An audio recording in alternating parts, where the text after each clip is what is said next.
কোনো হুন্ডা গুন্ডার রাজনীতি চলবে না। আমাদের হয় হুন্ডা গুন্ডার রাজনীতি, হুন্ডা 10টা 20টা 50টা হুম হুম করে আসে, এটা ভয় আতঙ্কের পরিবেশ তৈরি করে। জাতীয় নাগরিক পার্টি এনসিপির দক্ষিণাঞ্চলের মুখ্য সংগঠক হাসনাত আব্দুল্লাহ বলেছেন, হুন্ডা গুন্ডার রাজনীতি আর চলবে না। 10টা হুন্ডা 20টা গুন্ডা দিয়ে নির্বাচন ঠান্ডা করার সময় শেষ হয়ে গেছে। আমরা যদি সচেতন হই যে আমরা যেভাবে রাজনীতি করা উচিত আমরা ঠিক সেভাবেই করব, কোনো হুন্ডা গুন্ডার রাজনীতি চলবে না। আমাদের হয় হুন্ডা গুন্ডার রাজনীতি, হুন্ডা 10টা 20টা 50টা হুম হুম করে আসে, এটা ভয় আতঙ্কের পরিবেশ তৈরি করে। এটা আতঙ্কের পরিবেশ তৈরি করে না, এবং কার পিছনে কয়টা গুন্ডা কার পিছনে কয়টা সন্ডা সে তত বড় বেশি নেতা। এটা কি হওয়ার কথা ছিল?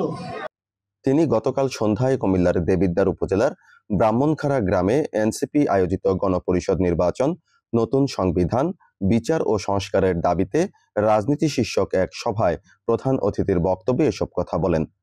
এ সময় তিনি আরো বলেন, এনসিপি হলো ইনসাফের পক্ষে।